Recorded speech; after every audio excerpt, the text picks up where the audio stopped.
Okay, it is time to start. If you are not here for Media Over QUIC, you've lucked out because it's the best working group. So please stay. Okay, welcome to the first session of Media Over QUIC. There's another one on Thursday. I'm Martin Duke, one of your chairs, and I'm here joined by Magnus and Alan. You can see, as usual, we have a local sports mascot there on the screen.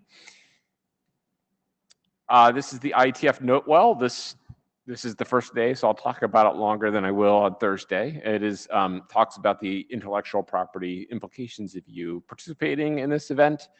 In particular, that if you are aware of any IPR that pertains to things being presented here, you must disclose it or not participate in the discussion. It also talks about the code of conduct and just basic expectations for professional behavior. I don't think it would be shockingly surprising to find what was in that document. If you're not familiar with it, please do take a look by entering any of those terms into your favorite search engine. Okay, it's again early in the week, so we'll run through this in detail. If you have not already, you should use the QR code that is at various places in the room, including at the microphones. There's a QR code you can scan that that records your presence here and also connects you to the tool, which will allow you to join the queue, view slide material, etc. That we will use Meet Echo for all queuing.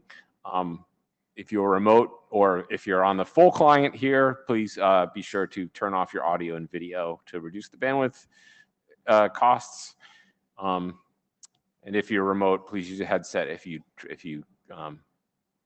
speak up. Chat will be in the Zulip. That's where technical chat should go.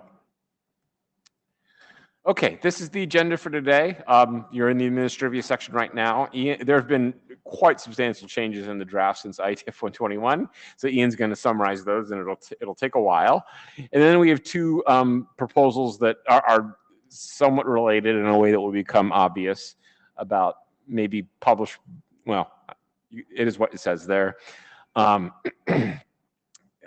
get to see how that goes. And then on Thursday, this is the agenda. We're going to talk. Our interop czar has asked to always present on the second session, just to get a little more, because stuff happens during the week. We'll have a very brief discussion of that, and then we will talk about our one of our non-MOQT non-transport drafts, which is called LOC. There's a call for adoption ongoing on the list, and we're going to have a in-person version of that. And then lastly, one of the big outcomes of our Denver interim about 3 weeks ago was a way forward on authentication, which was a big blank space in the draft. And Will's going to give us an update on how that's going. Would anyone like to bash the agenda?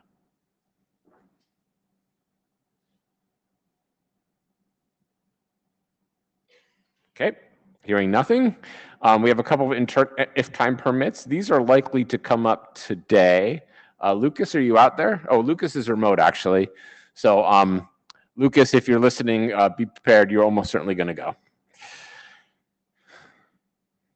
And there's the thumbs up from Lucas. Okay, scribes, thank you, Daniel and Mathis, for already volunteering to be the primary and secondary scribes for today. You've saved us a bunch of time. Okay, just an update on the documents, on the key documents that have since IETF 121. We filed MOQ Transport 10 a little bit, 2 weeks before, at the draft deadline for this meeting. It is the product of some discussions in Denver. It is the product of a bunch of work before Denver, and it is also the subject of a major reorganization. Ian will get into that, but the main issue here is that we have a consensus call on the entire document that expires on 2 April. And, it is not, strictly speaking, working group last call, but the idea here is that if there are any issues with the draft, we would like to have an actual GitHub issue for them. And if people file issues after that date for something new, for an existing piece of text, then we will then we would expect it to be grounded in some implementation or deployment experience rather than just, I don't like how this mechanism works. In just an effort to kind of see, get to the end of this process. The warp draft was adopted prior to Denver, and after some data tracker issues, it's finally published on Monday. That's today. So you can now see the first version of the adopted draft of warp. And then finally, as I mentioned already, the LOC draft is currently in the midst of an adoption call. We received some positive comments that will, that runs through the 23rd, and please take a look at it by then. I did also want to mention, of course, there's a number of individual drafts. Many of them are interop support, and I'm not going to get into those in detail, but some of them are actual, protocol proposals. Some of them are interop support. Not going to run through the whole list here. I do want to also mention that Stuart Cheshire is presenting something on source buffer management that he felt and I feel is germane to this interest group. He's presenting it in TSVWG, not the session that already happened, a future session, and then TCPM, which has one session this week. So it's about trying to reduce using socket options and stuff at the source to reduce overall queue latency. I think great interest in this community. Please check it out. All right, that's the last slide of that. So I will now call up our first presenter, which is Ian, to talk about the draft update.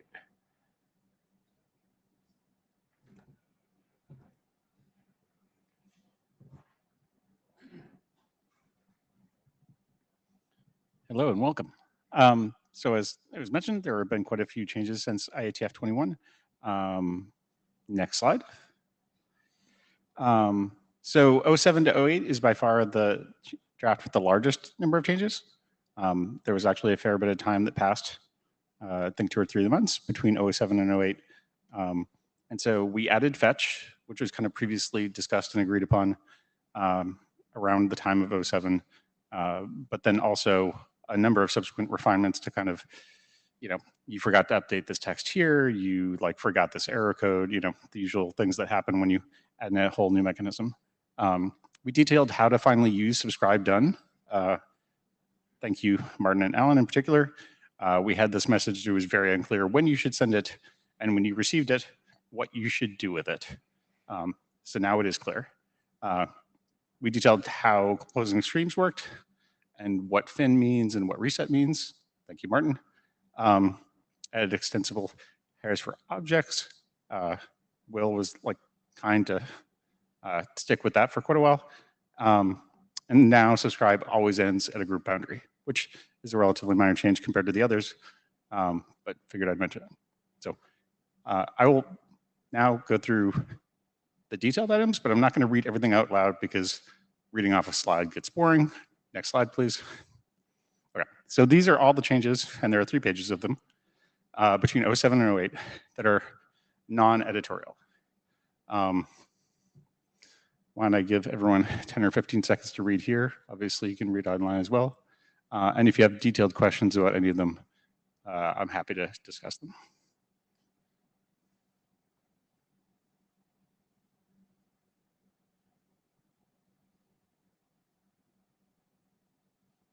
Next slide. Next slide.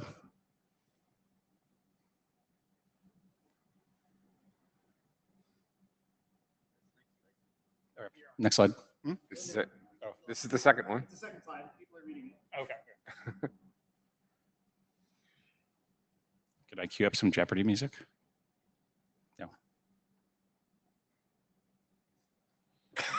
Right.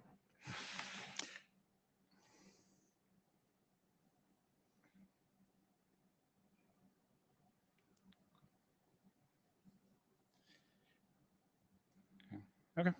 Well, thank you. A number of those changes were really, in retrospect, quite obvious. And in some cases, it was a matter of someone realized hey, what happens in this edge case? Or this restriction is really, really annoying. Do we really need it?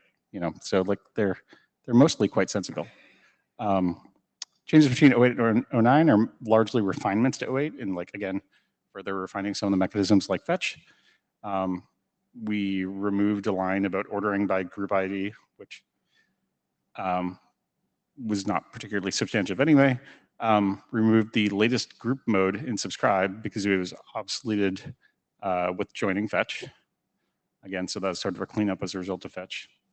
We now count the extension headers in bytes and not fields because implementers noted that that was kind of easier to implement and did not require parsing all the fields if you didn't want to.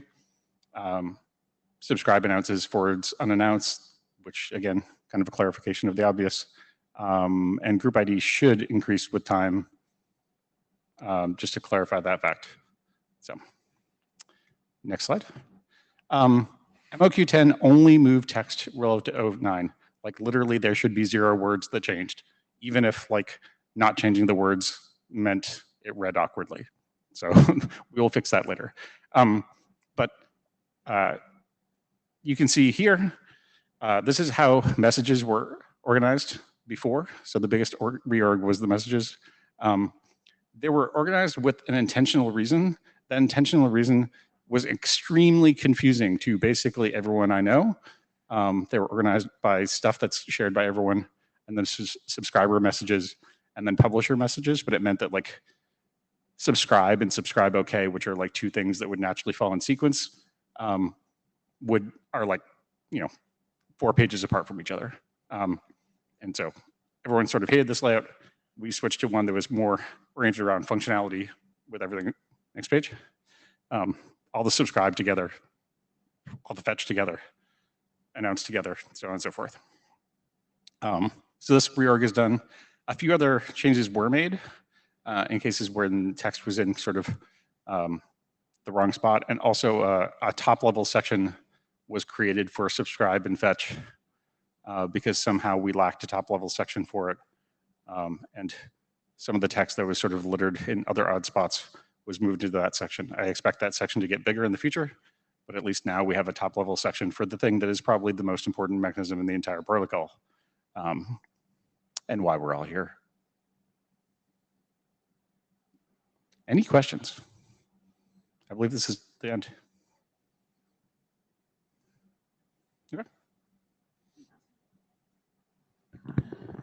I was just wondering maybe if it made sense for the wider audience to talk for a minute, especially since we're ahead of schedule, about reminding what joining fetch is and why, like what use case is involved. Yes.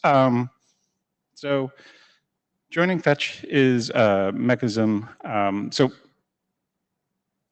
in the early days, we had fetch, and you can kind of fetch any arbitrary range. Sorry, you can have subscribe, and you subscribe to any arbitrary range.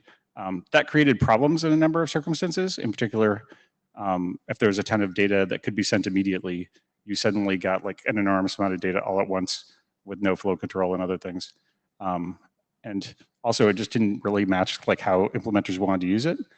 So that was split into subscribe and fetch, which are 2 separate things. So fetch is for the past, subscribe is for the future. So if you think of subscribe as you're basically like a forwarding, a data or object forwarding relay. So like an object comes in, you look at it and you're like, well, these 5 people want it, and you like send it out. So that's like really the metaphor for subscribe. There's still filters on it, but like that's sort of the concept, is very much you're forwarding object data. For fetch, it's for the past. Fetches are delivered over a single stream. That allows you to do flow control, also provides reliability. So it's kind of like the scrub back approach, or it could be used for VOD, things like this. But the edge has always been kind of like a tricky point for us. And so you don't actually know what the edge is until you do a subscribe. And so joining fetch was a way to basically send a subscribe and then immediately afterwards send a fetch and say, I just want to like get all the data up to whatever that thing starts. So like, give me all this stuff and give me the stuff in the future to subscribe, the stuff in the past and to fetch, and like you can figure out what the boundary is between those 2 things. That's essentially what it is conceptually. All right, that was good, thanks.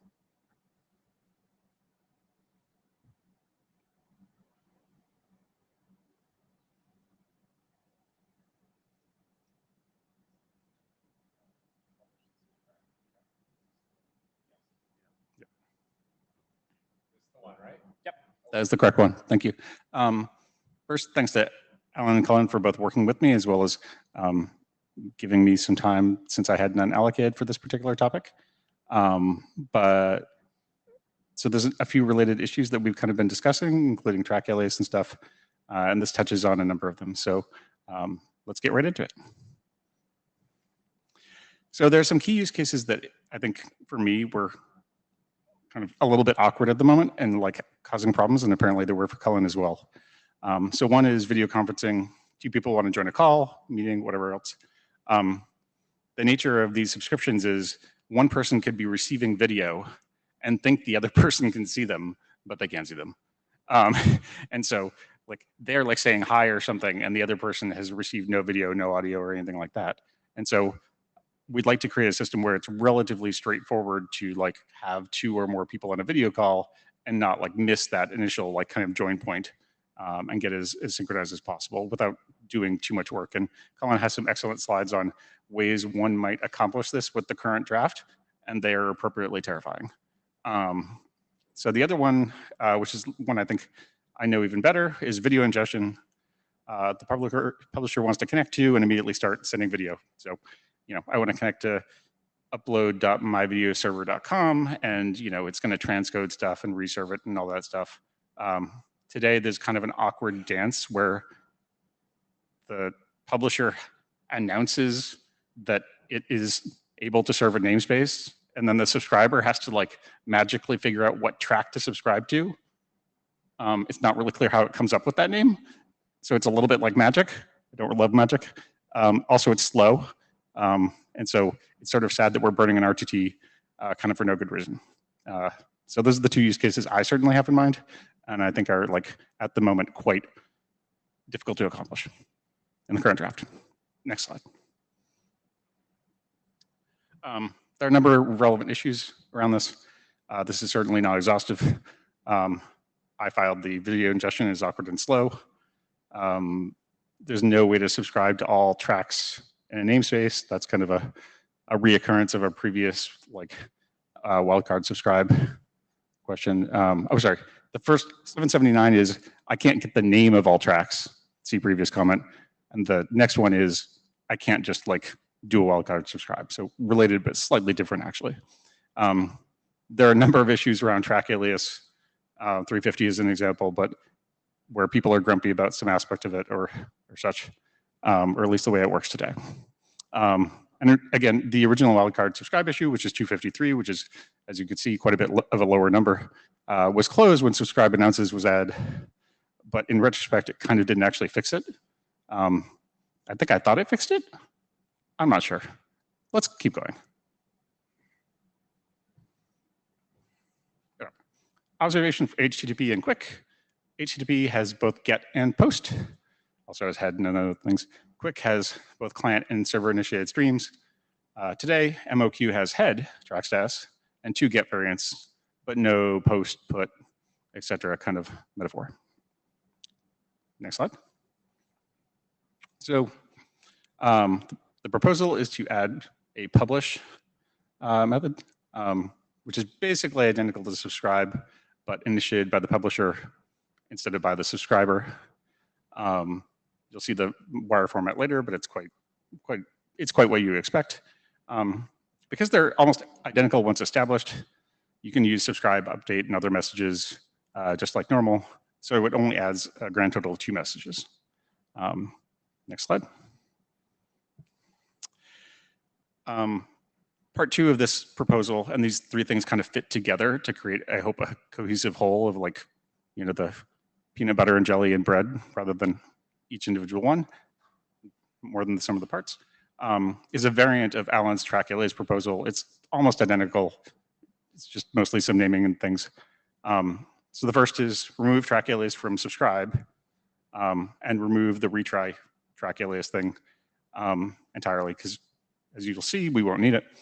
We'll replace track alias with publisher ID, which is mostly just a rename. But publisher ID is always odd in the system.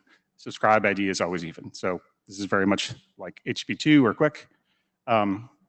And then we replace the track alias field in other cases including object and control messages with a track identifier or ID field, which can just be either ID. So if you receive an even one, then you know we're referencing the subscribe ID, and if it's an odd one, we're referencing the publisher ID.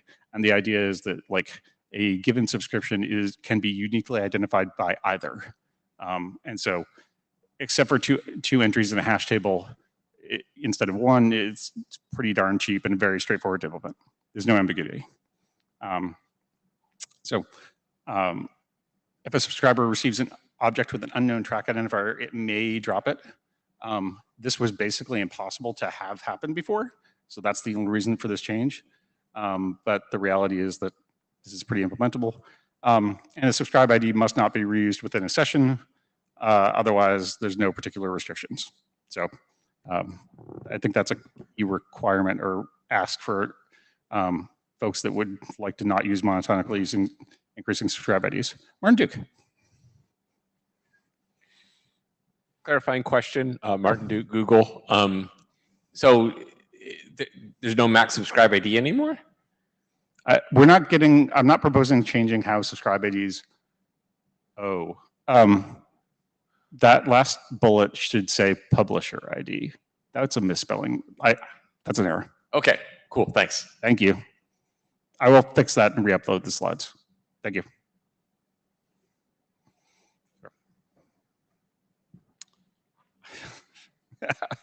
Well, okay, next slide. So publish by its nature recreates this past issue where objects can be received with an unknown ID, as I just kind of alluded.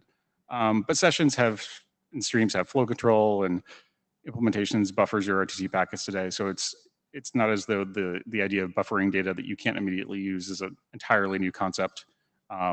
Even for TLS, if you have a TLS record, you have to buffer enough TCP data before you can decrypt the entire TLS record, which might be up to 16K. So this stuff is all over the place. Alan Stracula's proposal enables using either ID. So in cases when you are doing a subscription, you can avoid ever kind of having an unknown object potentially. When you're doing a publish, hopefully you send the publish before the objects. The publish is a higher priority. The vast majority of the time, the publish should get there first, but there's never any guarantee that it couldn't get lost or something. So, and yeah, you can use either ID. I keep emphasizing that apparently. Next slide. Are you still in queue? No. No. Sure. Sure. So I'm in queue. you want me to stay on this slide or the last slide? Go back. Alan from Dow Meta. So since large portions of this presentation have absorbed what's in my presentation, I just want to maybe highlight like a preview if we ever get there, that my presentation also was sent on the list about a month ago. So the one subtle difference we can talk about is like in the not published case, where the subscriber doesn't know what the publisher ID will be, and that ambiguity or like the race condition there can be avoided with an extra message like an ACK. So it's called alias ACK in the proposal, and we'll get there. So just maybe put a pin in that idea. Yes. We'll come back because that's maybe the only difference. That's maybe the only thing you didn't lift. The only substantive change I made to Alan's proposal in the previous slide is Alan had a alias ACK message, and I am inferring that unless we decide we really, really need it, I'd rather really, really not bother. But that's, fewer messages is easier for me, but that's personal priority, personal opinion. Okay. Here's Alan's strawman proposal of how pub before sub works. It's possible there's a field missing or not. We can bike shed it, but it's largely exactly kind of what you would expect. I don't think there's anything particularly surprising. So the track namespace and name are in the publish instead of the publish OK, whereas it's always in the subscribe instead of the subscribe OK. That's kind of probably the biggest thing here that actually moves is that one thing. So that makes sense. The person who's initiating it is going to indicate what the content is regardless of who is initiating it. Will's in the queue. Oh, thanks. Well, go for it. Yeah, just a clarifying question, Will or Akamai.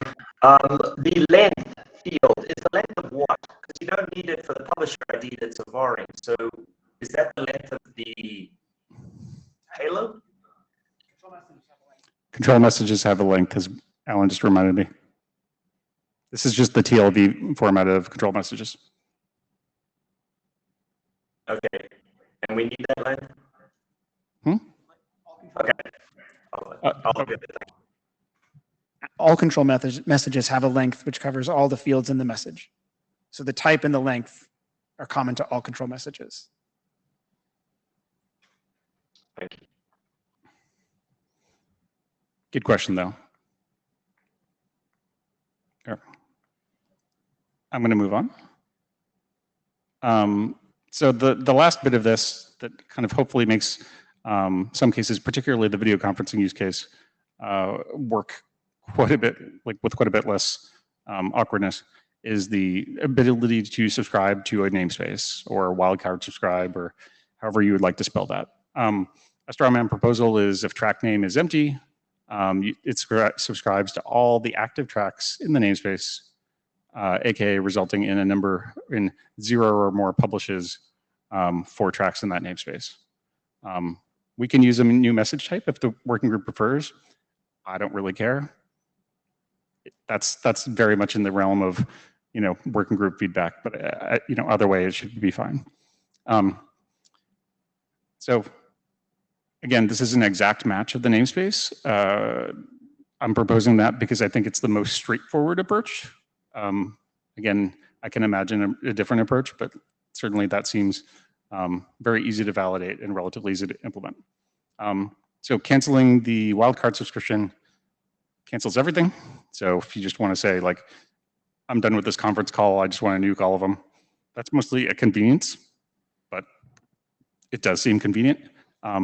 Otherwise, any individual publisher initiated subscription or publish can be updated, canceled, so on and so forth, using either of the two IDs. So again, you can use either ID whenever you want, and except for the new publish and publish OK, there are no new control messages. We're just using all the control messages from subscribe or subscriptions.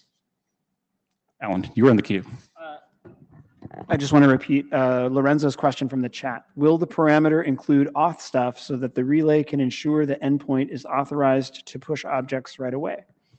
Yes, it will. Or at least that's my intention.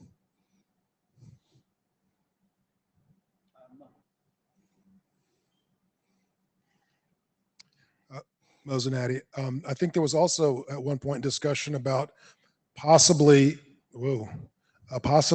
merging track name and track namespace. And so if now there's some special significance of name being empty, meaning wildcards, then that proposal would need some new considerations too. I think if we think that change is likely, which I agree, we've been talking about it for a while, and I don't have a particularly strong opinion, except when I tried to write the text, it was awfully difficult. And so I gave up. I think that would favor a new message type. And because then we wouldn't be using the empty name as a special case, we would just say whatever, it's a new message type. I think that's exactly the type of working group feedback that we would be looking for. Yeah, just from implementation experience, I think some implementers are already using empty name and just using the namespace only and think that the name is going away. And we're just using the tuple space because it's easier to work with, and just ignoring the track name completely. So this would make a semantic change for all those implementations. Okay, so you're saying the empty name, which is valid today, using it as a special case is actually basically a no-go, and I should just make a special message type and move on with my life. No, or we have some way to map that emptiness into the combined tuple. If it has to be the last tuple being empty, or something like that, Okay. some way to specialize it other than just the track name separate field being empty. Okay. Yeah. Okay. Yeah. No, I'm very conscious that making the bytes in the wire as reasonable as possible. And as you said, like not breaking existing use cases is important.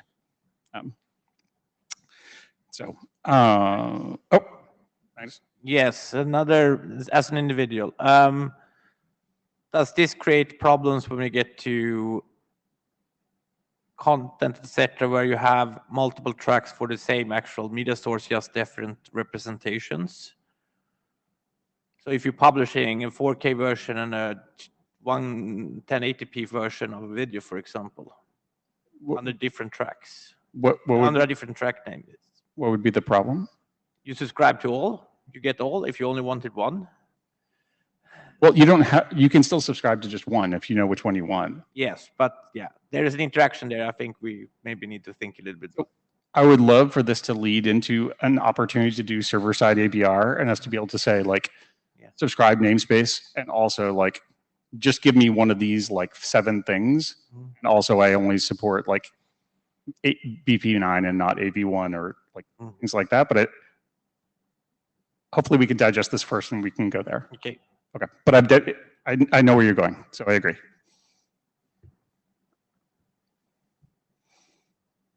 Great. Next slide.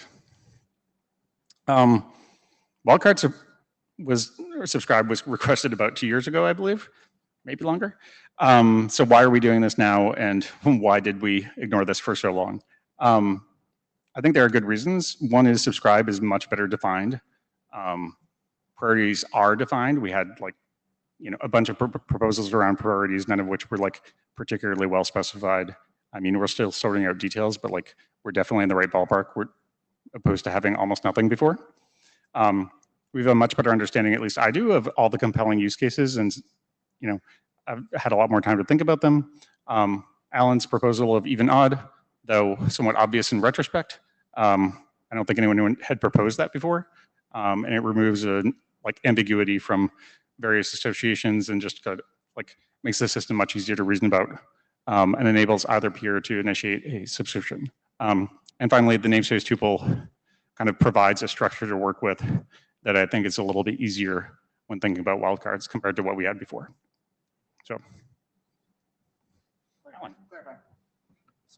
Clarifying question. When is wildcard subscribe recursive under the namespace, or is it only at the level of the namespace? Go back a slide.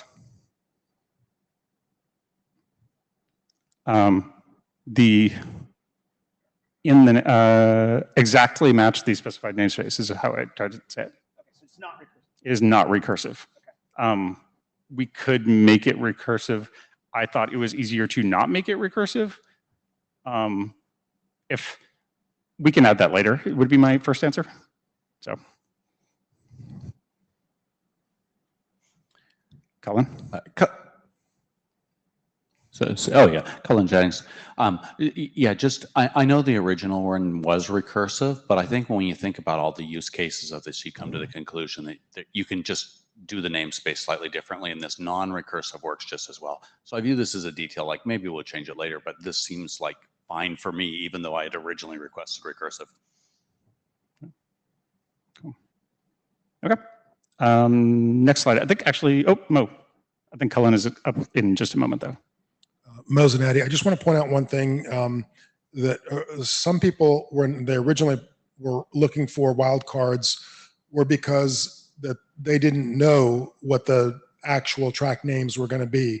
And so this doesn't solve that. Here, you have to know all of the actual track names, right? No, you only need to know the namespace. You subscribe to a namespace, and then it will start publishing track names to you. Now, you will not know the track names until they are published, but on the positive side, you don't have to wait to get like the track name and then burn the round trip on publishing. You just get the media as soon as it gets pumped into the system. And so like you don't have that like clipping the high sort of problem. So that's it's kind of optimized more for latency than it is for like being necessarily quite as subscriber driven as before.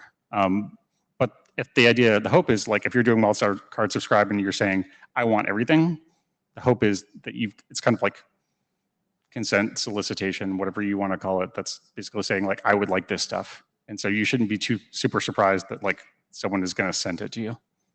So, okay. Yeah, I would think going in this direction would kind of eliminate the possibility of merging the track name and namespace, because now there's a very strong semantic difference between the two. One, you have to fully know. You can't discover it or not know it by protocol. And the other one, the track name, you don't have to know, and you can discover it by publish. So I think it makes it a pretty strong difference between them and makes it probably impossible to merge later. I haven't spent enough time thinking about it, I think is the answer at this moment. Sorry. Okay. In this context. Can I ask a chair question? Mo, is that a problem for, like, is that a preference to merge them, or is there something that breaks if you can't merge them? Or I'm trying to understand. Yeah, I think some people did have use cases in mind where there were things that were not just a flat list of tracks that they were trying to discover, that maybe there was some hierarchy, what you guys are calling recursive, that there was some structure in the namespace that wasn't fully known. And, this would require you to know it. It's kind of arbitrary. I mean, you could push the stuff into the track name, if you don't know it. So I guess in some way it's just, where you draw the line between the two. But yeah, I think it makes the merger more difficult.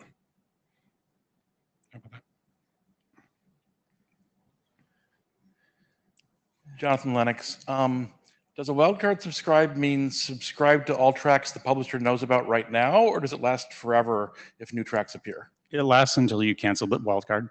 So the publisher has to remember that, and every new track that appears still. Yes. And that's especially to enable these cases like video conferences where I'm the first one to join. And so there are 0 tracks at that moment. But the moment someone else starts publishing data, I don't want to miss the very beginning. And I'm just trying to think about the case where you send the wildcard subscribe to a proxy. Is that going to be weird? I guess the proxy has to send a wildcard subscribe upstream also? Potentially, yeah.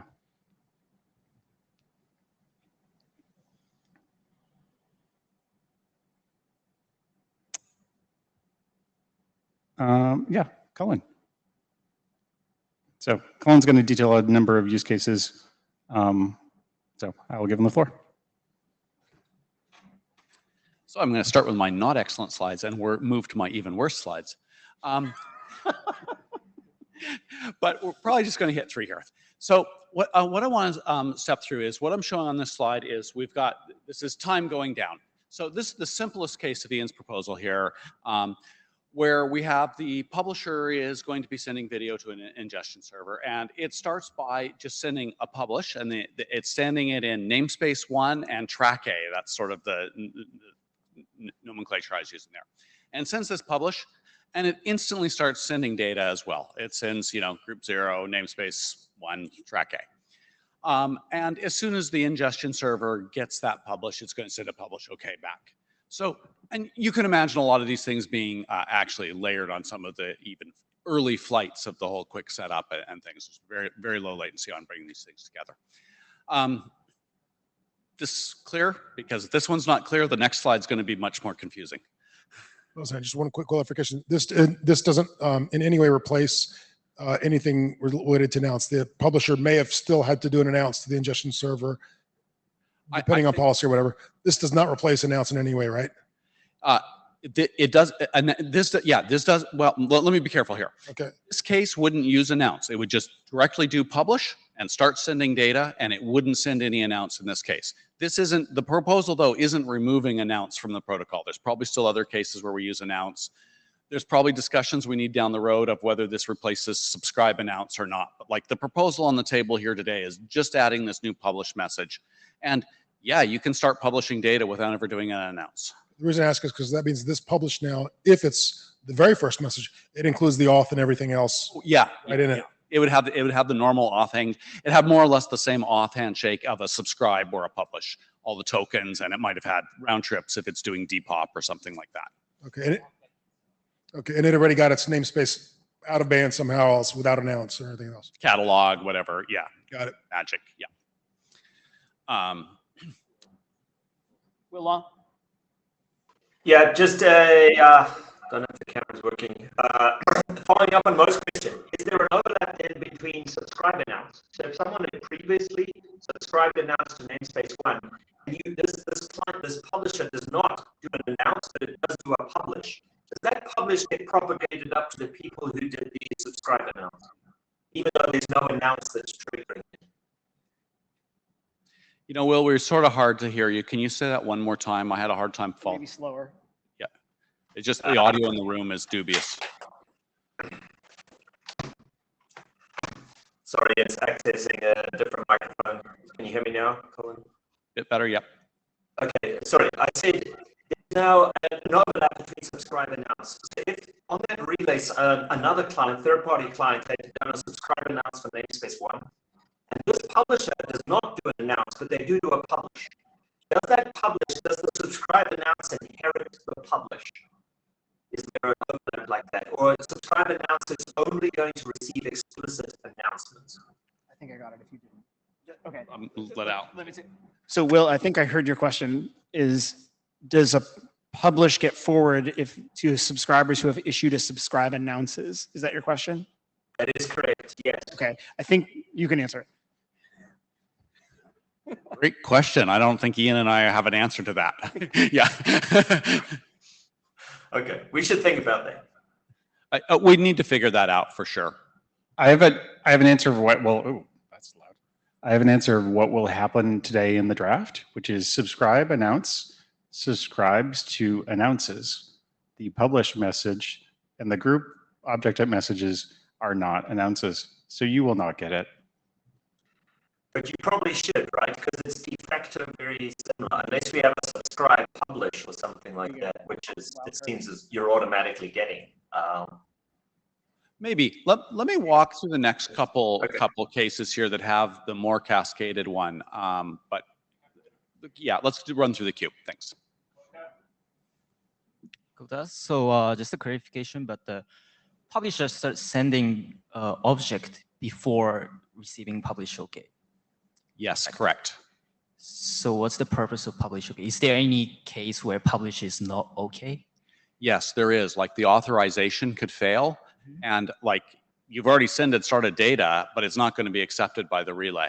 Okay, then this is going to be like a publish error or some kind of. Yeah, there'll be a publish error as well. Okay, for sure. That sort of mirrors like a subscribe error or announce error. Yeah. So I'll not take much time, but I think to the Will's point, it's the published tracks should go to the subscriber. The very reason that subscriber did subscribe announce is that when announce comes, he can go and subscribe to the track. This makes it much faster. So we would need to discuss the detail, but it should go to the publisher, the subscriber. Okay. Most 90, I agree, because the subscribe wildcard is saying I want everything, whereas subscribe announce just says I want to know discovery everything so I can select what to actually subscribe to. So I think they're two different purposes, and so then forwarding these as announces to the end subscriber makes sense, because it wants to make a decision, not blindly subscribe to all of them. That makes sense. And look, I think we'd have to think about this a little bit. I mean, there's nothing stopping that publisher from also doing an announce. They could have sent both a publish and an announce, right? And I think we just need to maybe reason through a couple of these cases and what we want in them. But I agree with Ian's point, like the text of the draft today, this wouldn't happen. So yeah. Okay. Where I'm lost on where I am on the queue. The queue is empty. Okay, super. Next slide, please. Okay, this slide ramps up the complexity a little bit, and this isn't a real use case, but this is the simplified version of the following slide. So this slide is going to show just this could be a video conference, it could be a gaming situation, it could be a phone call. This is going to show one-way media from Alice to Bob. And then the next slide adds in the media going the other direction from Bob to Alice. Okay, but it's a little bit easier here in this way. So in this case, Alice joins significantly before Bob. You know, there's a human time element of it, and one of them joined before the other. So Alice publishes that Alice is going to be publishing on namespace 1 and track A. And again, can start sending data right away on that, right? Even though no one's receiving it, can be sending it up to the relay. The relay is it's actually a relay network here. It's a CDN network with various things, and we don't define how the relay-to-relay traffic works, but one way or another, the relay network as a whole probably needs to be aware that somebody is publishing this track such that they can map up subscribes to it and subscribe namespaces to it, okay? So I represented that on this diagram of there's a publish from relay. You know, the publish is flooded across the relay network. I'm not saying an implementation would actually do it exactly that way, but that type of idea. So the next thing that happens here is that Bob eventually joins, and Bob does a subscribe to namespace 1. And at this point that relay B is aware that there's some other relay that might need that information, and it both informs, it's sort of this point A on the slide here. The relay is going to simultaneously send a publish message to Bob saying, hey, there is a track in that namespace you subscribe to, and it's track A inside of namespace 1, have a nice day. And it's also going to do whatever it needs to do across the relay network to make sure that that media starts getting routed to it. In the meantime, Alice has been publishing groups away. It's done, it's down to group 20. And it published group 20 a little bit before the relay subscribe happened. And that's the next thing that gets routed across to Bob. So Bob gets this data that comes after roughly the point where it's subscribed. Let me pause there for a second. Making sense on this? Okay. Question. So the Bob in this case subscribe to the relay and then receive publish and send back publish okay, if that's the correct case. Yeah. And I mean, I'm sort of missing most of my error things back and forth, but yes, would have sent a publish okay to that. So it's going to be like a three-way handshake before actually receiving the object. It's going to be like delay. No, there's going to be a subscribe okay. Like from the Bob to the relay B, there would have been the subscribe okay, the publish and the publish okay. So four-way. Yeah. Okay. Isn't that going to be like problem in terms of like delay? I mean, the thing is when there's only one track, it might not make that much sense. If Bob had known the track name, they could have just subscribed to namespace it. Things, but if there was multiple tracks, the important thing would have been there was one subscribe and there was two publishes, and the publishes both had a different publisher ID in them, which is how you're going to differentiate this data when you got those two tracks. Can the data in publish be in the subscribe okay or somewhere? That way it's going to be like. I think what we chose to do is the subscribe okay, just instead of trying to tell you about every track that's inside of that space, it piles that into a publish message. Because if the track if the publish happened later than the subscribe, a new track got added, you'd want to get a new publish message that told you about that one message.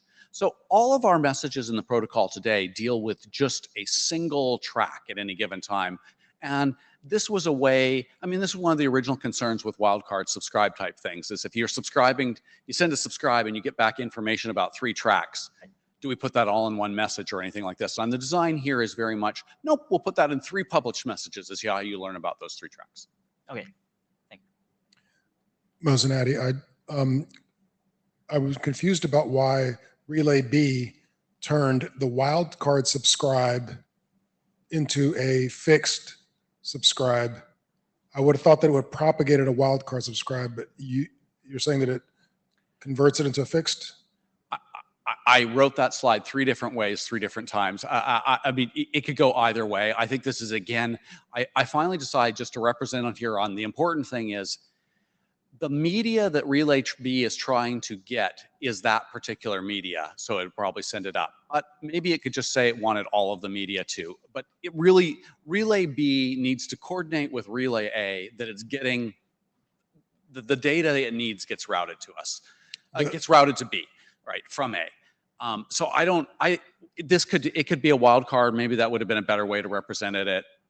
I'm not really quite sure. I don't think it matters much. I'm just trying to say that the relay network somehow or other needs to arrange for that data to flow across the relay network. I was trying to figure out what state do each nodes have to maintain. So clearly when they get publishes, they're expected to retain state of the publish to serve it later to people that join later.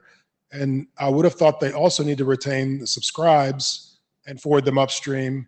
But if they're converting them, then I guess we need to specify whether they're converted only at the time of the request, or whether they're permanent state that has to, convert them on the fly all the time. So Yeah, I mean, I think that no matter what choice we make here, the relay B needs to maintain the same state from that point of view. It needed to know, that relay A had information in namespace 1 track and that track A existed. If there's 2 tracks, it would need to know there's track A, B, and C, because it needs that information to send the publish messages, if nothing else. And I'm being pretty fluffy and hand wavy about what exactly goes upstream on that. But I think you could go either way, and maybe I should have drawn that the other way of just the wildcard subscribe. I think assuming this gets adopted, I think I'd like to see the text written from the perspective of what state is maintained at the relays. That'd be So, I mean, certainly it needs to, I mean, that text is going to have to say that, when a subscribe to a namespace, or, hits the relay network, that the relay, it needs to be able to match any publish that's also hit that relay network. And that's the requirement that the relays have to hit. There's multiple ways they could do that, but I think that that's the essence of it. Any more Q? Okay. Will just made a comment in the, I'm not sure if he wants to repeat it. Anybody want to? Okay. So the next slide is actually the same slide sort of repeated. So the blue messages are the same messages we had on the previous slide, and they're about the media going from Alice to Bob. The red messages are more or less the same messages in the opposite direction, going from Bob to Alice. But note there is a difference here. Bob joined later than Alice. So it's, the Alice had originally, subscribed to namespace 2, and Bob is going to, when Bob starts, he starts publishing on namespace 2, track 1. And so you can see that publish propagated across. So after Bob joins, Alice gets informed about this publish, and Bob starts publishing tracks, and that media starts flowing across. So the red line on the bottom between those messages, what that red line represents that starts at A and goes across, that's, sort of the first packet of media that's going to flow away all the way across, and Alice is going to hear that media, see that media. Similarly, the sort of, group 20 at the bottom is the message that flows across the other direction. It's sort of in orange. It was originally in blue. And so that's that. So, Alice has started and waiting. There was no media. Bob joined, started getting media. As soon as Bob saw media, Bob said hi, and that media was already flowing. There was no media clip there that went across. And we can work through the details of sort of the timing of these cases and in the little nuances of how things happen. But in all of these cases, we end up with a situation where we don't have clipped media, and we can get this to work with this. And it's very much Alan's result. Martin Duke, Google. So if I'm publishing, so Sam Alice, so let's say this is a VTC that occurs in namespace 1. So as Alice, can I publish track A? Expand VTC for people for a second. Yeah. Video teleconference, I hope is what it stands for. Could be wrong. So if Alice publishes NS1TA, track A, namespace 1 track A, and let's say in this use case, Bob is publishing track B of namespace 1, can Alice publish a track and then also wildcard subscribe to that namespace? Is that legal?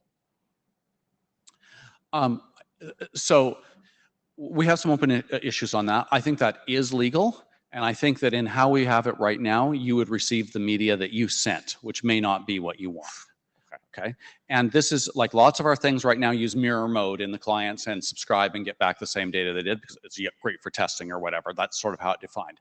Now, I think as we start to move to the type of filters that we might want to do, the server-side ABR type stuff, we're obviously going to add in the things that would allow you to start filtering and cause you not to get those types of things. So yes, I think that's totally legal. the end result of it might not lead to exactly the use case you want, but I think we'd need to add a few extensions to hit those use cases. Okay, so subscribing to the namespace you publish is okay, Yes. and like whether or not it's actually in, well, there's no PR, I guess, but you envision like some sender discretion on what tracks come back when you do a wildcard No, subscribe. no, I'm not speaking for Ian here. I'm speaking for, but I envision that the first version of the PR would say, you get any tracks that match this. Okay. And if you happen to send them, great. And of course, it's subject to all the normal priority and everything else, right? And that we then might add some later PRs that are like, here's some way to put some additional parameters and filters, you know, sort of reuse the filter concept that allows you to further limit what type of stuff is forwarded to you that, you know, would hit the, like you might be able to say, instead of sending me all of these things, send me only one of them that matches, or those types of things. I mean, but I envision that being sort of a second phase. Okay, thanks. So Colin, I'm noticing you've got about 4 slides left, and the original agenda had you ending at 6, so which is in 4 minutes. I don't think I need the whole time, but how many more slides do you need? Or it sounds like there are maybe some details here that need a little more, need to be fleshed out in a PR, but do you want to skip to kind of the highlight? What is the signal you're looking for? So here's the signal I'm looking for. My next few slides are mostly here to just show you, if we don't do this, what we need to do instead, and it's pretty hideous. But if this is looking like a reasonable path for Ian and I to go work on a PR that nails down the details of this and does with that, that's really the signal I'm looking for in this presentation. Should Ian and I go, do this as next steps? And if that's the case of where we're going, I'm not going to present any of the further slides. We don't need to look at them. If people are like, no, we're really against doing this, I want to talk about a few of the other things. So this might be a good place to get some feedback. I'm not quite sure the way to do that. Like page through them real quick and then. Sure. Okay, next slide. Victor, I'll get to you in a second. I'm just going to page through these quickly. This one shows how what really the essence of this slide when we talk to the details of it is that if Alice joins before Bob and tries to subscribe from Bob and gets an error, you just have to keep retrying. And the faster you retry, the less media you lose, but you can play, but you can't win. No matter how fast you go, you're still going to lose. And this is probably just going to slant. You're probably going to hit rate limits on proxies and other things. So this is not an exciting slide for me. Next slide. This slide talks about some ways that we can keep a subscribe in a relay pending and how we can solve a bunch of problems with that. But the idea of you send a subscribe and like, normally you'd send an error to it, but hey, you might be able to solve it sometime soon. So we'll wait a little while, like maybe 30 seconds or something before we send an error. As you can imagine, doing that type of state at high scale in relays does not thrill me either. Next slide. It's laughing here. I don't think it thrills Ian either. Next slide, or is that it? I think that might be it. I think we delete. Last one. Okay, there's another slide that's even worse that you don't want to see. Okay, so let's go back couple slides to where Victor brought up his question, that last one with Alice and Bob. Okay, so what we're looking for here is, as Colin said, just feedback as to whether this proposal is a good basis for a PR. I've set the timer to 10 minutes, just sort of time bounded. So go ahead and enter the queue now if you'd like to provide feedback on that point. And maybe there are 3 different parts of this proposal, right? There's publish by itself, there's changing the ID space, there's wildcard subscribe. So if you want to, maybe it doesn't need to all be taken together. If you like one but not the other, please say what you like or don't like. All right, can you hear me? Yes. Okay, so my opinion is this proposal, I think it tackles an important issue. I think that the publish part of it might be a step in the right direction, but overall, I'm extremely skeptical. So, okay, let me explain why. The fundamental reason we do announce and subscribe instead of just unilaterally sending is that this allows application, if there are multiple versions of the same track, to pick one. So imagine a system in which I subscribe to an entire video conference and then someone tries to simulcast for 240, 480, and 1080p. I really don't want to receive those 3 at a time. So we would have to come up with some way to point out which of those I want. And this involves pushing more idea and information of what application is structured like to the relay. And often this is not entirely like plausible because like depending on what kind of client I am and like what is exactly on my screen, I might want like slides in 1080 and like everything else in 240p or something like that. So the entire reason we have announced as originally is that this latency is how we pay for the fact that the subscribers for application have knowledge that's the relay that is not application, and we try to keep application knowledge away from it. Like that latency is fundamentally just that. So I don't think it is 100% avoidable. So at least I can see from the original publisher to relay, we can shorten that. But from relay to application subscriber, I am extremely skeptical.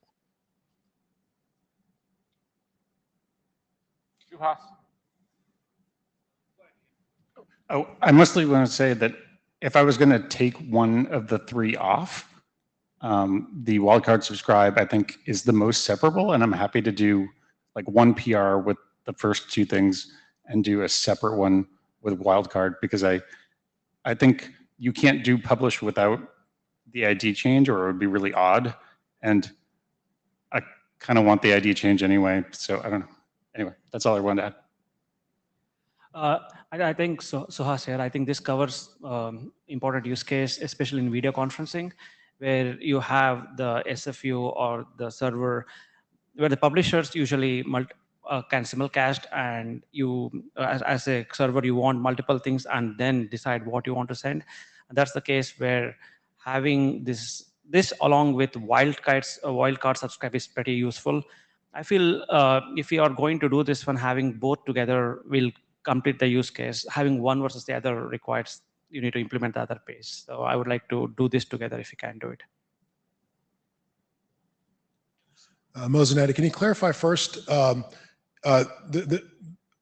main intent for the first byte fast aspect was be able to send publish and then object.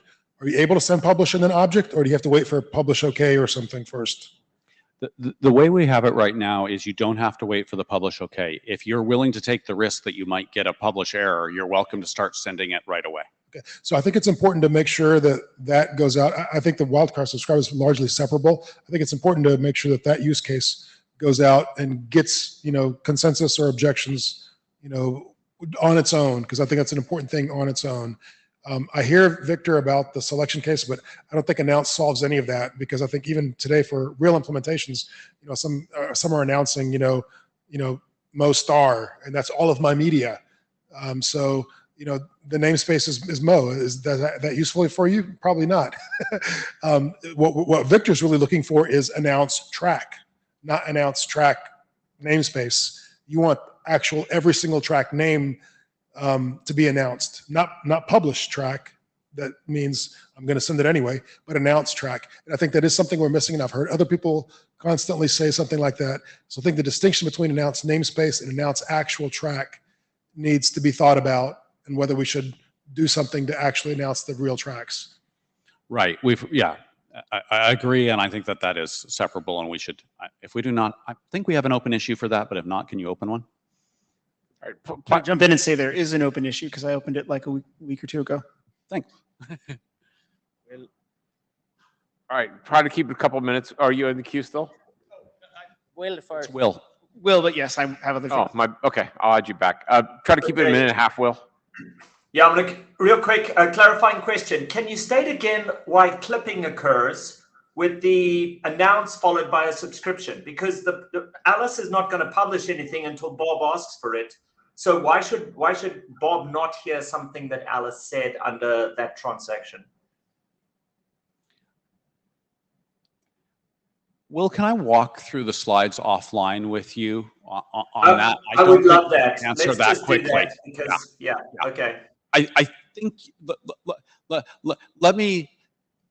I think you'll agree with me when we walk through the end of that, but we cannot. It'll take more than 5 minutes. Okay. And so my second question, just for the audience, what's the human tolerance for stuff happening instantly? Because I would think anything under 500 milliseconds, I as a human think it started instantly, but that's a lot of time. So how much work are we doing in the network when we've got 30 millisecond RTTs and we're trying to avoid an extra RTT, but honestly, is the human at the other end going to notice all that effort and complexity? So I just hope there's a real human noticeable gain for all this work.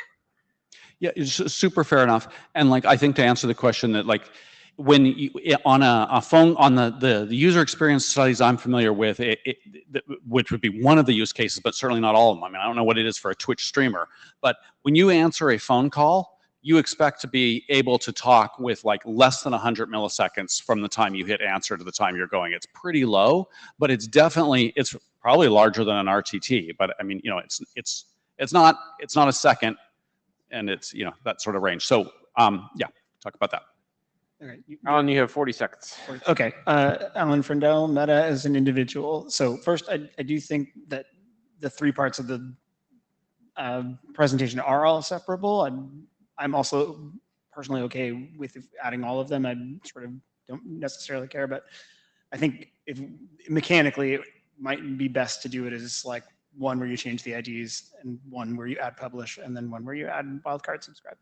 That might be just mechanically easier for people to follow and review. We have use cases also where we want to reduce the time to get the first thing, the first byte. So I think publish is a good idea. Yanji? Here, actually, we have some real case in the field trial by using MOQ.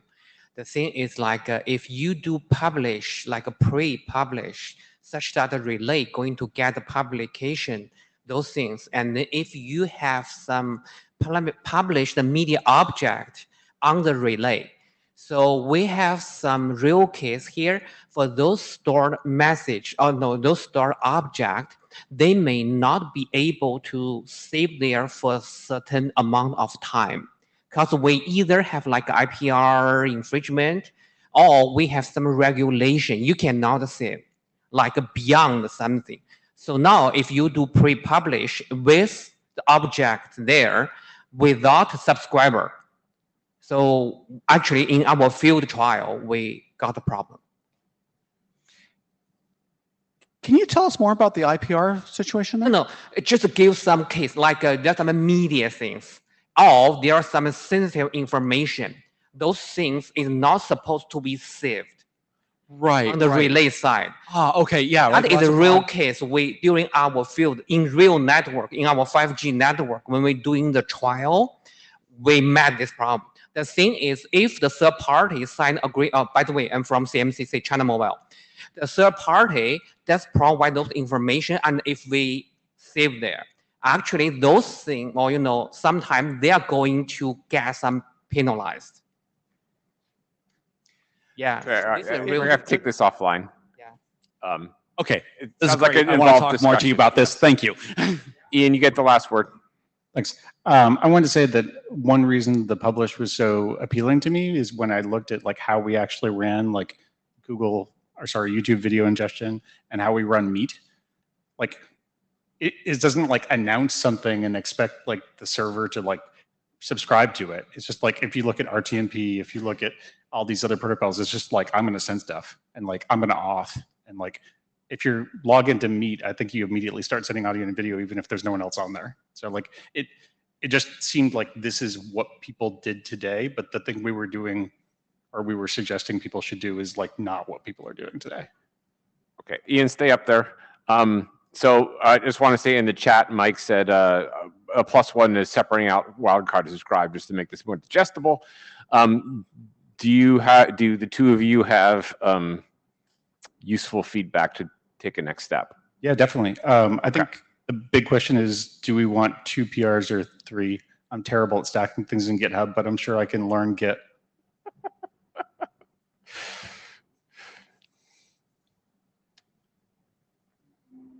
Maybe the question is anybody not want to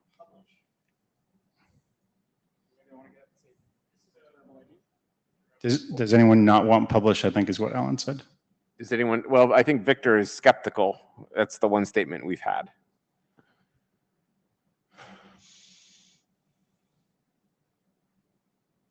Look, Let's do I two think- and see how it goes. Yeah. I think Ian and I will do what Ian and I do, and we'll let you know. Okay. Yeah, fair. All right, thank you. Alan, go. All right, so half of my presentation was just lifted into that one, and so we're going to breeze through a bunch of this stuff because I'm not sure there's such a thing as track alias anymore. So next slide. Keep going. I think I'm just going to go to the bit that's different. No. Should we talk about this? No.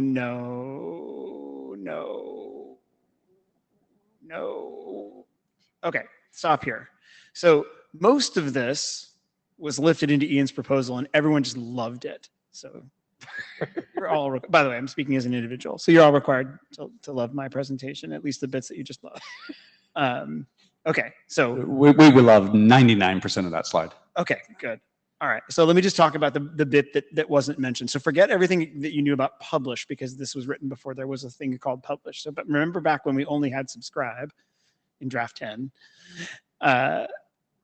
So when you subscribe to something and the publisher starts publishing, it might have a publisher chosen ID and it has a subscriber chosen ID, and it has to pick one of those to put in the objects it sends. If it picks the publisher one, and then when those objects arrive at the subscriber may not have received the subscribe okay because streams and quick.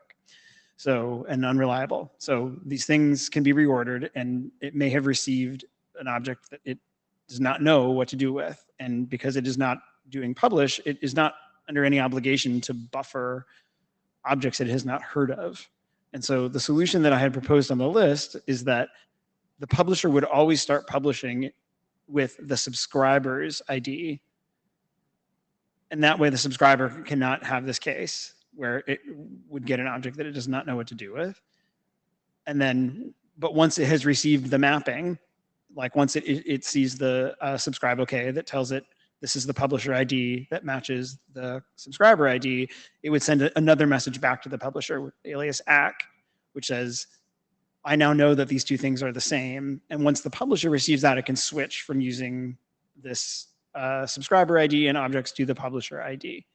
Now, it's also the last one there, which is 6, which says if the subscriber gets an object with an unknown track identifier, it may drop it. So you can write subscribers that buffer. You can write publishers that take risks. So I'm pretty sure that the subscriber is going to get it, and I don't care if they drop it because they can always fetch it if they miss something, etc.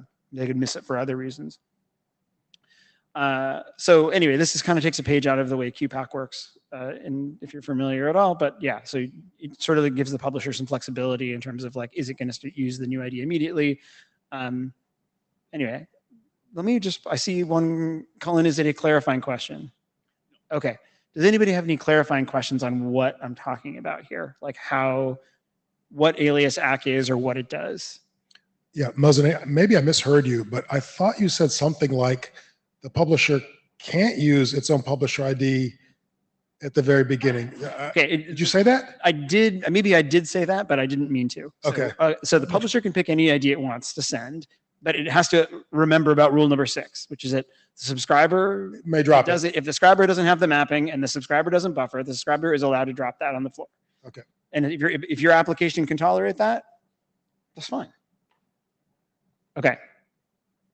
Any other clarifying questions? Okay.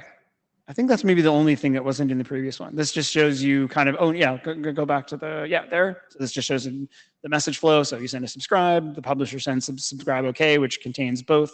It's calling it alias here, but we just fell in love with the new terminology, publisher ID, which was in an earlier version of these slides. So, and then the publisher starts sending, in this case with the subscriber's ID, and it just uses this, the field is just called identifier. So it uses the even odd concept. And then the subscriber sends that alias ACK, and then once the publisher sees the ACK, I can start confidently publishing with the other identifier. But it can also use essentially either mean the same thing. Next slide. This was already put in the other thing. I think go ahead, next slide. Yeah, okay. We don't even look at go back like to the message flow maybe.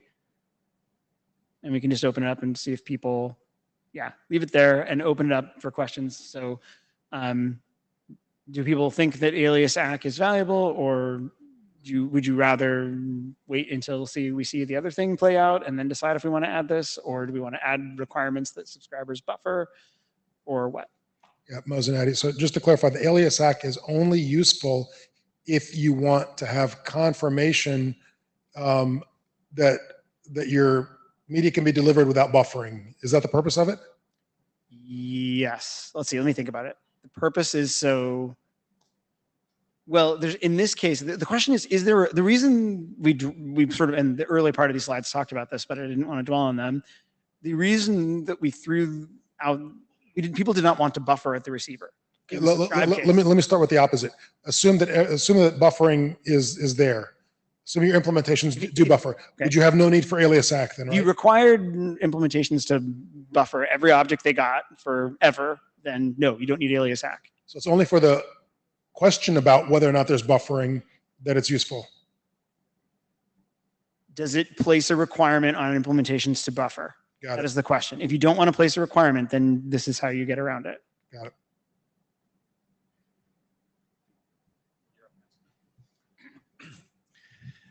So look, I think this is separable, and we can have a separate PR that sort of adds this and debates it. I sort of get the thing, but I think that this, I want to talk about the cases where this might be able to make a difference, right? It has to be somebody who doesn't buffer. So let's talk about the amount of stuff we're talking about buffering.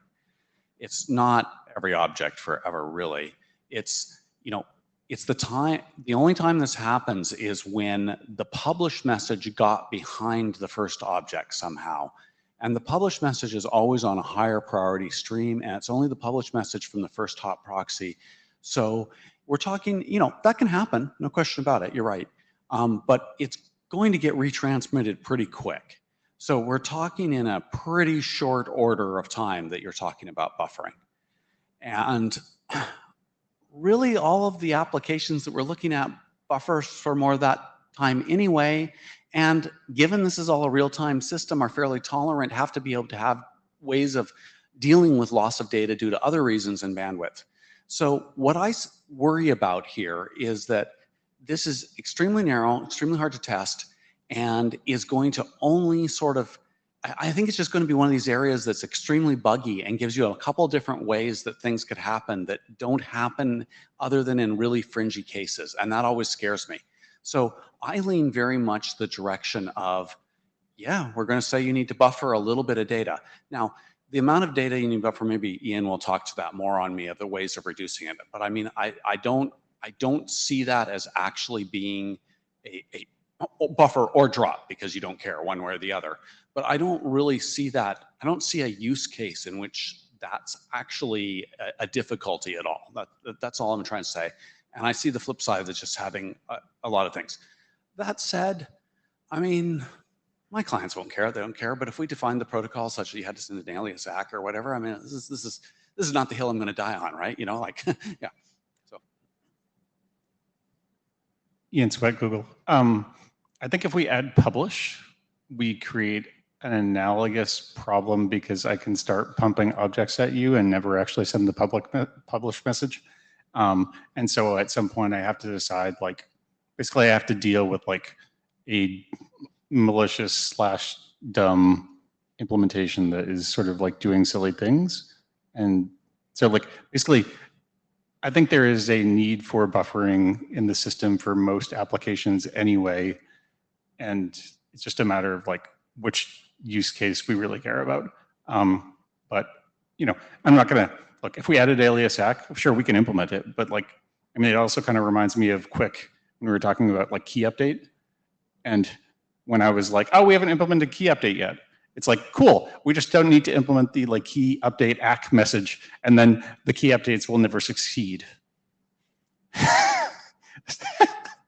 We solved our problem. That's not what, I hate that stuff. Anyway, so it's partially just that. It's just like, I worry it just creates a weird edge case like that I don't really want to implement, but it's fine. If it's super, Oh, the other thing I wanted to say is like, I think the only people at the moment who are super, super excited about always using publisher ID, like always, for subscribe are Cullen and friends. And so if we're adding a message for that use case, but the folks who are doing that don't care, Okay. This intersects another issue which I care about, which is probably gonna, which I know it was a controversial issue about if I subscribe to something and I don't set a delivery timeout, do I get everything eventually up to the what do we call it?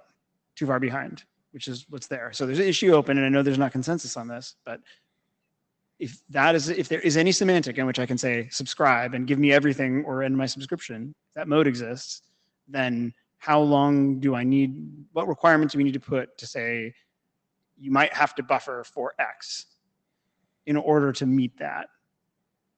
So this is a question I'm thinking of on the fly. So I mean, it's possible we need per subscription flow control that is not based on streams or anything, and it just is like, don't send me more than 64K for a subscription until I okay it or something. Like, I don't know. I mean, okay, I think you're identifying a real problem because like trying to create heuristics around this is like pretty sticky, and I haven't figured out a way besides just like doing per subscribe flow control, but I kind of don't really want to implement that right now.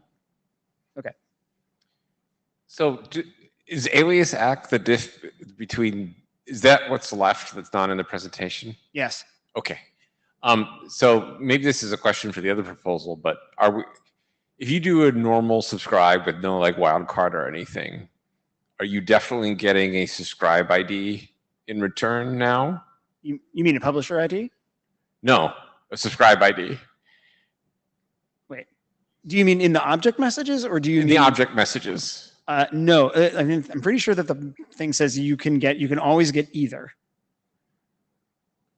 Okay. An object message can carry either identifier, and you have to be ready for either all the time. But it's always going to be even or odd or whatever. You'll know which one it is when you get it, because it'll be even or odd. Okay, thanks. Okay. Mo? Mosin, just to clarify this even and odd thing, they're two totally different spaces, right? The IDs have no correlation to each other, right? So it's your example here, 0 and 1 are the same track, but those upper bits don't have any relation to each other at all. Right, that's correct. So I think one thing it's a little bit one needs to think about or just be aware of is that like subscribe IDs sort of have to go, you don't have to use them that way, but because of the way max subscribe ID works, like you want them to basically be sequential in the space. In this case, it would be evens. But the publisher IDs are sort of all over the place because they may bear no relate. They could be hashes of the track name, for example, shifted left so they can have a 1 at the end. Yeah, and to Martin's question, when he was asking that, I was thinking the publisher still has to send a publish for that, right? It can't just like there would be no way to know what the ID is unless it sent a publish. It's in the subscribe OK, just like track alias is. The subscribe OK. So I subscribed with some track ID. alias is not in the subscribe OK. It's in subscribe today. That was maybe something that got pushed past too fast. Go back a couple slides. How are we doing on time? No, not too far. Sorry. Next. Wait, you went all the way back to the beginning. No. Go forward to the one that has like 6 bullets. Maybe you can just say it. Subscribe OK includes both aliases? Both IDs? Yes, here. There's a field, number 3. Make track alias. Okay, so publisher ID in this case is a publisher chosen, and in this case I said optional field in subscribe OK. Because subscribe OK has both the publisher ID and the subscriber ID. Yes. Okay. That's how the subscriber learns of the mapping. Okay, Alan, do you have enough to move forward? Okay, this is what I think. I think that most of the concepts that I think were super important here got lifted into the other thing, which people said they were mostly okay with. And I think I would recommend that Ian and Colin go forth on that, and we sit on it for a while, and then maybe I can write it after that's done. I can write a PR for alias ACK, and then people can say yes or no at that point. Do people feel like that's an acceptable path forward here? Okay, I see some thumbs up in the room. Okay, Lucas, you're up. Thanks, everyone.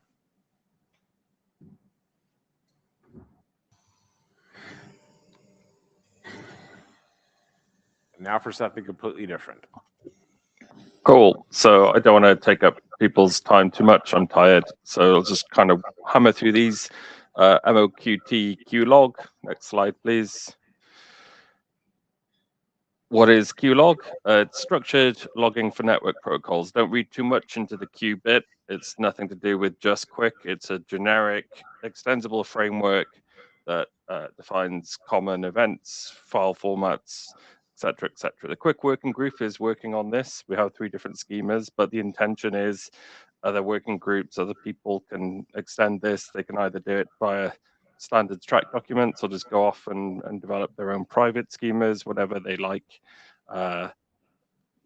These different kinds of schemas, QUIC or HTTP3, would define events specific to that protocol, things like receiving a stream being opened or closing a stream, packets, frames. In HTTP3 land, you've got different kinds of streams on top of QUIC streams, request messages, response messages, their own frames in H3 on top of QUIC frames. You can start to see some of the analogies to MOQ and its messages and those kinds of things. The schema itself is defined in something called CDDL. There's various schema languages, but this is an internet IETF standard that people use round and about. And the reason we do it that way is so that it's serialization format agnostic. You could serialize the binary and be able to kind of push the stuff into that format, pull it back out, do some transcoding, etc., etc. We didn't want to solve everything. So we provide just 2 out-of-the-box formats, regular JSON, kind of a full, well-defined object, and streaming JSON, which lets you write line by line, say, which is easier if you're kind of doing these things dynamically. Next slide. So just to give an example, again, I won't drill too far into this, but just to try and visualize, I talked a lot about these events. We have this concept of an abstract event in the main schema.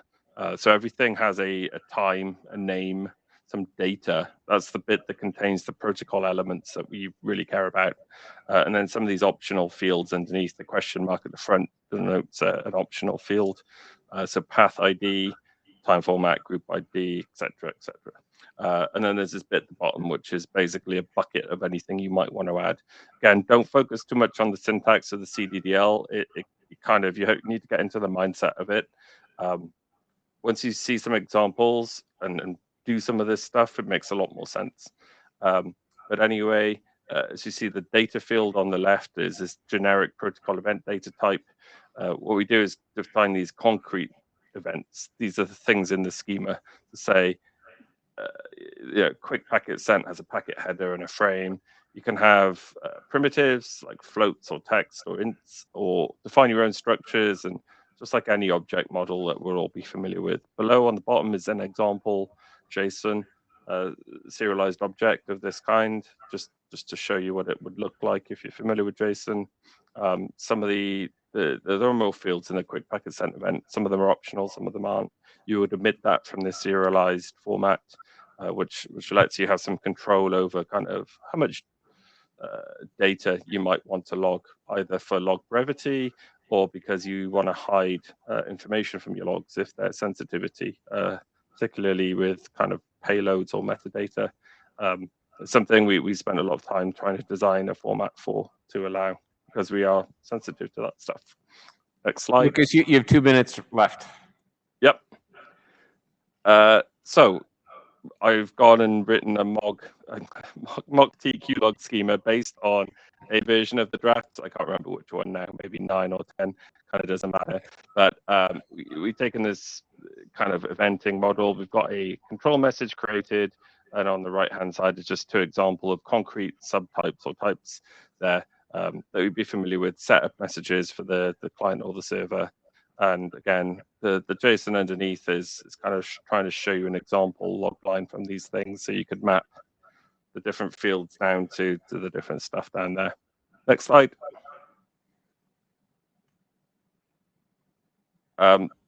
So I wrote the spec. Mathis came on board and gave me a lot of great help. We've implemented this. The Quiche project that I maintain has a generic QLog Rust crate that's independent from Quiche itself that supports serialization, deserialization. I've got a working branch of this stuff and some kind of internal non-open source tooling that I've been building some demos with that can process logs that generate text, etc. We've done interop between myself and Mathis and Lorenzo, ironed out a few issues in various things, and we've got a new draft published today. QViz might work with this stuff. It kind of depends what version of QLog you're targeting, if you're already doing QLog, but maybe just try it out and see where it fails. And QViz will get updated eventually. Next slide. This is an example for my tooling that you could take, a complex MOQ flow and kind of see very quickly and visualize, okay, these are the things that I care about in a less verbose format than the JSON I showed earlier. Next slide. This is a HTML output of the same log file with some client-side search capability, which can just filter down from 200 events to 4, let you focus quickly on maybe where an error was happening. Next slide. So yeah, I just want to know, like, people have been asking for this kind of thing on and off for a year. And since the interim, we just gone and done this. It's pretty cool. It wasn't that hard to do. A lot of the groundwork's done now, but I want to know if this is something the group should adopt and try and keep up to pace with the MOQ spec, or if this was just a cool thing and we just leave it and maybe come back to it later on. All right, thank you, Lucas. We don't really have time to discuss right now, but if you're interested in this, please take a look at the draft, and we would certainly be willing to entertain the idea of adoption if there's a move from the floor to do so at a later date. So check it out if you're interested, and we will see you on Thursday. Thanks to our scribes, Daniel and Mathis.